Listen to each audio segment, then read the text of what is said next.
Olá, eu sou o psicólogo e sexólogo Leandro Ferri e antes de iniciar o vídeo de hoje, eu te convido a deixar um like logo aí abaixo deste vídeo. Hoje eu quero falar sobre um tema que à primeira vista parece simples, mas que carrega milhares de anos de história, simbolismo e construção cultural: o pênis. Mais especificamente, eu quero falar sobre como, ao longo da história, o pênis foi transformado em símbolo de poder, masculinidade, virilidade e como isso ainda impacta a forma como muitos homens se percebem hoje.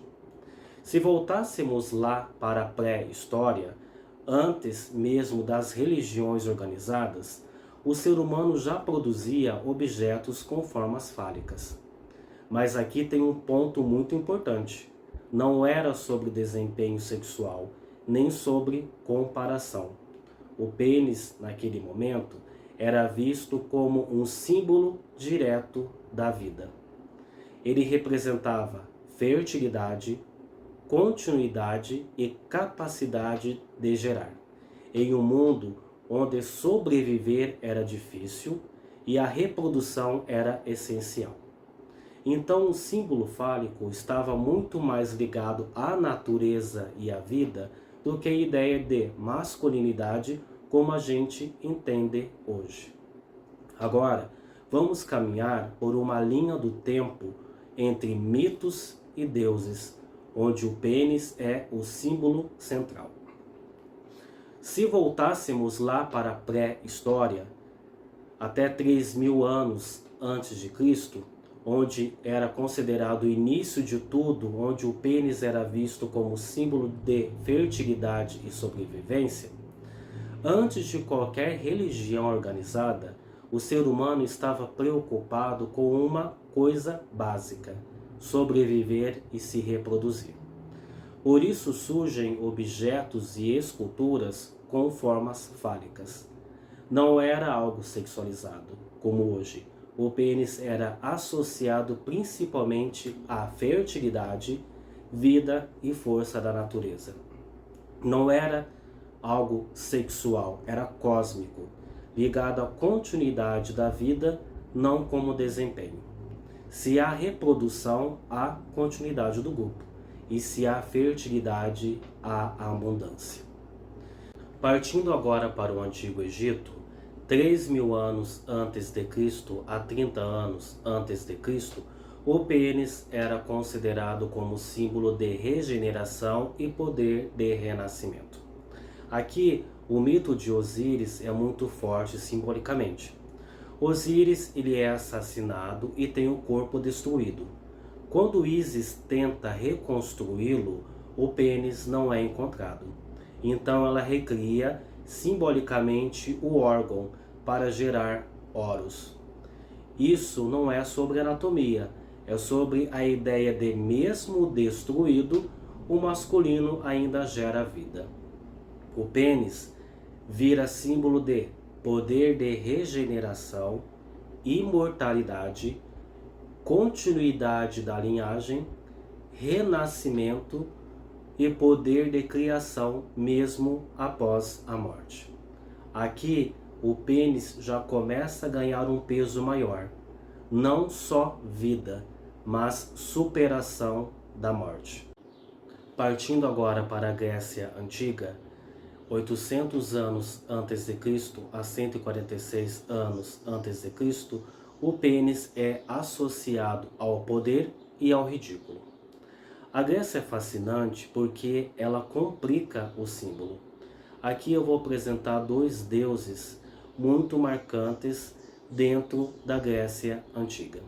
Primeiramente, Príapo, o deus com o falo exageradamente grande e permanente ereto, associado à fertilidade, proteção de plantações e virilidade. Ele é frequentemente retratado como exagerado e até grotesco. Em muitos mitos, Príapo é rejeitado ou ridicularizado, ou seja, o excesso não é admirado e acaba se tornando motivo de vergonha. Do outro lado temos Dionísio, onde nos ritos praticados a esse deus, símbolos fálicos apareciam em diversas posições. O pênis era ligado ao êxtase, desejo, transgressão das normas e liberação de impulsos. Aqui o pênis representa o lado instintivo e descontrolado do ser humano.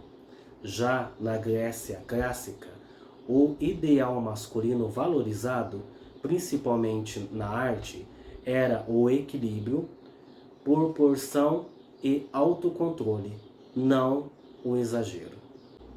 Já na Roma antiga, 500 anos antes de Cristo a 476 anos depois de Cristo, o pênis é visto e associado como proteção mágica. Os romanos eram mais pragmáticos. Eles pegam essa simbologia e transformam em algo do dia a dia. Aqui temos o fascinus. Ele era representado como falo e usado como amuleto para proteger contra o mal-olhado, afastar inveja e azar. Crianças e soldados usavam esse pingente com o símbolo fálico e muitas vezes também eram colocados em suas casas.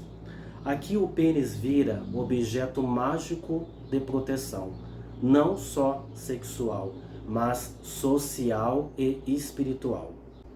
Já na Índia antiga, a partir de 1500 anos antes de Cristo, o pênis era associado como uma energia do universo. Aqui acontece uma mudança enorme em relação ao Ocidente.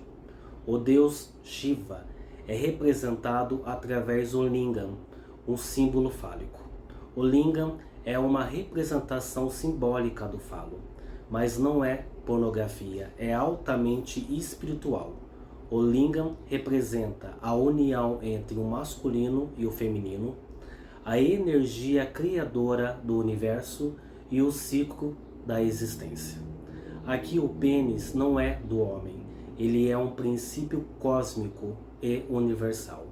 Isso é muito mais abstrato e profundo do que a ideia moderna. Diferente do Ocidente, o pênis aqui não é só poder masculino, é princípio cósmico de criação. Partindo agora para a Idade Média, no ano 500 a 1500, o pênis é associado à repressão e moralização. Com o avanço do cristianismo na Europa, ocorre uma virada radical. O corpo e a sexualidade passam a ser vistos como algo que pode levar ao pecado. O desejo sexual precisa ser controlado. O pênis deixa de ser símbolo sagrado e vira algo a ser controlado, associado ao pecado. Passa a ser algo ligado à tentação, algo moralmente problemático. Essa repressão ainda influencia muito a forma como lidamos com o nosso corpo nos dias de hoje. Adentrando, enfim, na era da modernidade e da cultura contemporânea, o mito continua, mas disfarçado. A gente costuma achar que vive uma época livre, mas na prática os símbolos continuam, só mudaram de forma. O simbolismo antigo não desapareceu, ele só se transformou. As influências atuais são a pornografia, a cultura de desempenho, as comparações constantes e o tamanho como valor masculino. Só que isso não nasceu hoje, é uma mistura de simbolismo antigo, repressão medieval e a cultura de consumo atual. Associação direta entre pênis, poder, pênis, masculinidade. Muitos homens hoje sofrem não por dados reais, mas por um imaginário simbólico milenar que ainda está ativo. São milhares de anos de símbolos, mitos e expectativas que colocaram nesse órgão um peso muito maior do que ele realmente tem. Porque quando você reduz algo tão carregado de significado ao número, inevitavelmente alguém vai se sentir insuficiente. E entender essa história não resolve tudo, mas ajuda a colocar a questão no lugar certo. Não no corpo, mas no significado que foi construído sobre ele. E se você ainda não conhece o canal Inconsciente em Cena, eu te convido a se inscrever para que você possa receber mais conteúdos sobre o universo da psicologia e do inconsciente. Nos vemos nos próximos vídeos e até mais.